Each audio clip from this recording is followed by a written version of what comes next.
bienvenue, c'est Bertrand, de la Fondation Magister, l'école des héros du monde réel. Pour le 13e épisode de la série sur le thème de la reconnaissance, du succès externe, de la patience, de la confiance, de la vision, de la résolution, de l'abondance, de l'audace et de la loi d'attraction. Dans le dernier épisode, je vous ai lu un message de détresse d'une personne qui était déprimée par les chiffres de sa chaîne YouTube et qui avait besoin de motivation pour continuer. Et j'ai commencé à analyser pourquoi il était en détresse. La première grosse erreur qu'il fait, dont on a parlé en détail dans l'épisode précédent, c'est qu'il porte beaucoup trop d'attention sur les résultats, ce qui conditionne son cerveau à en avoir besoin pour se sentir bien. Il essaie de combler son vide intérieur à travers la reconnaissance de son activité, plutôt que travers son activité en elle-même. La deuxième grosse erreur, qui est liée à la dernière, c'est qu'il ne construit pas de vision à long terme. Quand tu construis une vision à long terme, tu n'as jamais donné au monde tout ce que tu as à donner. Et ça a une conséquence très importante sur ta relation avec la reconnaissance. Parce que quand tu n'as pas déjà donné au monde tout ce que tu as à donner, naturellement, tu ne t'attends pas déjà à avoir dans le présent toute la reconnaissance que tu peux avoir. Autrement dit, c'est normal pour toi de ne pas encore avoir de reconnaissance dans le présent. Tu t'attends à l'avoir dans un futur lointain quand tu auras tout donné. La personne qui a posté le message de détresse que je vous ai lu dans l'épisode précédent, on peut voir dans son message qu'elle n'a pas d'avance sur ce qu'elle va donner au monde. Et quand tu ne prends pas d'avance sur le monde, tu mets automatiquement ton développement dans une position de dépendance. Tu cherches naturellement à ce que le monde confirme ta valeur pour te pousser à continuer le développement parce que tu as déjà donné tout ce que tu as développé. L'absence de distance entre ce que tu développes et ce que tu donnes incite inconsciemment ton esprit à développer un besoin de confirmation et à ne pas chercher à se développer indépendamment. Quand tu n'as pas d'avance sur le monde, tu vas avoir tendance à être motivé à travailler quand tu as une réaction positive du monde vis-à-vis de ce que tu lui as donné, ou tout du moins quand tu anticipes une réaction positive du monde vis-à-vis de ce que tu vas bientôt lui donner. Et donc, quelque part, tu es esclave du monde.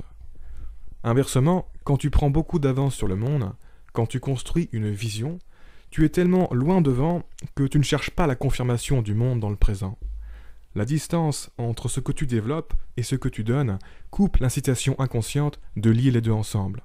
Si vous voulez, c'est un peu comme de regarder derrière soi dans un marathon pour voir où en sont les autres. Si tu sais que tu as beaucoup d'avance, tu vas arrêter de regarder derrière, parce que tu sais que tu ne peux pas les voir. Le principe est le même quand tu construis une vision. Tu n'en as rien à faire des résultats que tu as maintenant, parce que tu sais que tu n'as encore rien donné.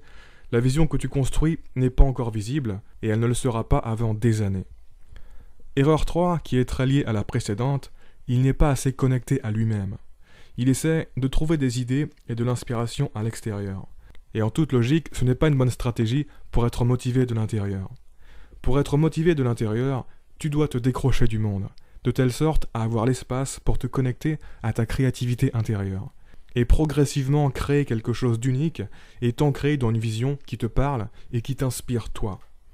Si tu es ancré dans le développement d'une vision qui te parle, ça va déjà bien te nourrir spirituellement, et donc tu n'auras plus besoin d'autant chercher à te nourrir autrement.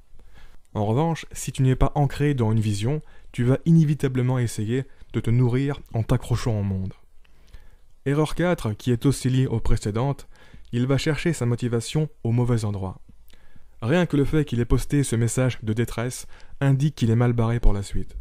Parce que ça veut dire qu'il pense que ça peut apporter une solution. Alors que ça te conditionne juste à être une personne qui est en détresse. Quand on se sent au plus bas, on peut penser que c'est une bonne idée de contacter du monde pour se remotiver. La tentation est grande. Mais bien souvent, ce n'est pas du tout une bonne idée. Certes, sur le court terme, ça te donne un boost, ça te réconforte, mais ça va s'évaporer rapidement. Et le problème, c'est que sur le long terme, ça te fragilise. Ça te conditionne à chercher à alimenter ta motivation de l'extérieur plutôt que de la trouver à l'intérieur. Et la motivation extérieure, ce n'est pas une source fiable sur laquelle on peut toujours compter. Donc c'est très risqué d'en dépendre. Tu risques d'avoir beaucoup de phases de misère. Tu dois vraiment partir du principe que dans le monde, tu es tout seul. Ironiquement, quand tu auras bien accepté cette idée, tu souffriras beaucoup moins. Parce que tu arrêteras de chercher à l'extérieur ce que tu peux avoir de l'intérieur. Et que paradoxalement, les gens te trouveront plus attractif. Tu as donc tout intérêt à apprendre à chercher à t'alimenter de l'intérieur, même quand ça va mal. Dans l'idéal, la motivation extérieure doit toujours être du bonus en plus, qui arrive à toi sans que tu ne la cherches. Ça doit être un bonus imprévu qui s'additionne à la base de motivation que tu alimentes toi-même et qui est suffisante pour rester sur le chemin. Quand tu te retiens de chercher de la motivation à l'extérieur, quand tu es en manque, il y a une sorte de paradoxe qui se développe en fait. D'un côté, tu t'endurcis, mais en même temps, tu apprends à être empathique avec toi-même pendant ces phases de baisse. Tu apprends à lâcher prise, tu apprends à être ton propre support, tu apprends à passer les coups durs de manière autonome, tu apprends à puiser en toi. Et en faisant ça, tu te sentiras beaucoup plus confiant et indépendant, et au final, tu auras moins de phases de manque de motivation. Aussi, il faut bien comprendre que tout est lié. Le mec qui écrit le message de détresse, il est démotivé parce qu'il pense que ses résultats ne sont pas normaux. S'il réalisait que ses résultats n'ont rien de problématique, il pourrait se réconforter lui-même. Il perce son propre réservoir de morale avec des attentes beaucoup trop hautes. Sans le réaliser, il pratique une forme de cruauté envers lui-même. Et ce n'est pas bon pour la résilience d'être sévère avec soi-même. Les personnes les plus résilientes sont celles qui ont le plus de compassion envers elles-mêmes. Ce qui nous amène à l'erreur 5. Il est beaucoup trop pressé et impatient. Sa marge mentale est beaucoup trop petite et ses attentes sont irréalistes. Ça ne fait que 8 mois qu'il a commencé. Peu importe à quel point tu travailles, il faut te faire l'idée que dans les premières années, tu es un amateur qui ne fait que commencer. Et il y a 99% de chances qu'à ce stade, tu n'aies pas beaucoup de reconnaissance. Ce n'est pas normal de s'attendre à beaucoup de résultats dans les premières années. Quand tu es ceinture blanche, tu dois chercher à apprendre et à te développer, pas à gagner des combats.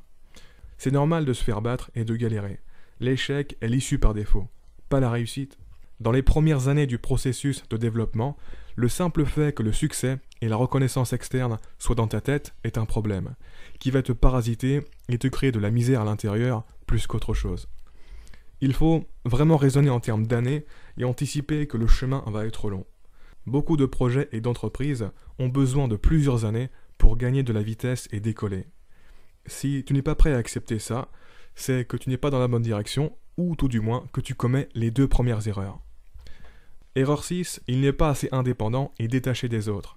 Il cherche trop la validation. Il ne faut pas chercher une personne qui croit en toi quand toi-même tu ne crois pas en toi. Je sais que c'est tentant, mais généralement ça va avoir l'effet inverse. Parce que les gens vont justement voir que tu ne crois pas en toi, et instinctivement, ça ne va pas les inspirer à croire en toi non plus. Si tu as envie que des gens croient en toi, il faut d'abord faire ce qu'il faut pour croire toi-même en toi, et quand ça sera le cas, tu inspireras naturellement des personnes à croire en toi. Mais bon, encore une fois, le mieux, c'est de se détacher complètement de cette envie. De manière liée à cette erreur, il se fait trop affecter par le négatif venant des autres, au lieu de s'en battre les couilles. Les gens sont très différents les uns des autres. Tu auras toujours des gens qui n'iront pas dans ton sens. Si tu laisses ça t'affecter, autant arrêter tout de suite. De plus, la plupart des gens ne savent pas ce qu'ils disent. Quand tu leur demandes leur avis, ils vont simplement t'exprimer des préjugés infondés et superficiels, parce que pour eux, ce n'est pas aussi important de creuser. Au fond, ils se sentent trop peu concernés par ce que tu fais. Et c'est normal, chacun sa vie. Et enfin, erreur numéro 7, il ne réalise pas l'importance d'être dans un bon état intérieur. Il dit notamment dans son message qu'il a de moins en moins d'idées. Et ça, je suis prêt à parier que c'est parce qu'il se sent beaucoup plus stressé et inquiet que quand il a commencé. C'est important de comprendre que notre capacité de production et d'inspiration, elle est à son top quand on se sent bien et qu'on est relaxé. Ça doit être une priorité de se maintenir dans un bon état intérieur, car c'est de là que l'extérieur découle. Quand tu te sens mal à l'intérieur, il y a tout qui en pâtit. Ta concentration, ton inspiration, ta volonté, ton appétit, etc. Tout ça devient beaucoup plus faible. C'est beaucoup plus important d'être invincible à l'intérieur que d'aller vite à l'extérieur.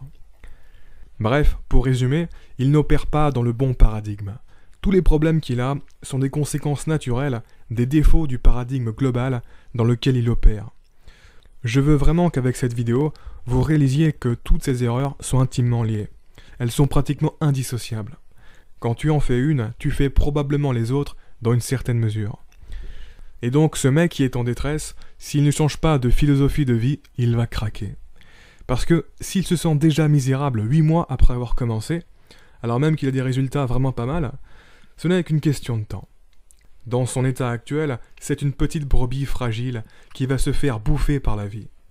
Si ce n'est pas ça qui va le briser, ça sera autre chose. Parce que le problème vient de sa façon d'opérer. Et ne vous méprenez pas, je ne dis pas tout ça pour le blâmer comme s'il faisait des fautes stupides. Ces erreurs, je les ai moi-même faites il y a 10 ans.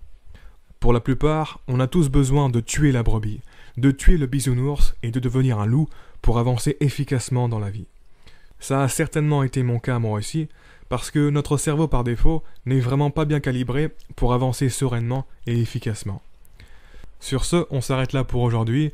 Je vous mets en commentaire une vidéo sur cette idée de tuer le bisounours qui est en nous, et je vous invite également à regarder l'épisode que j'ai posté récemment sur les bénéfices de savoir opérer comme un loup solitaire dans la jungle du monde moderne. En attendant, je vous invite à vous abonner si ce n'est pas déjà fait, à partager cette vidéo et laisser un pouce bleu si vous l'avez apprécié. Ça m'aide pour la visibilité. Quoi qu'il en soit, je vous remercie de m'avoir écouté jusqu'au bout et je vous dis à très bientôt pour la prochaine vidéo. Ciao.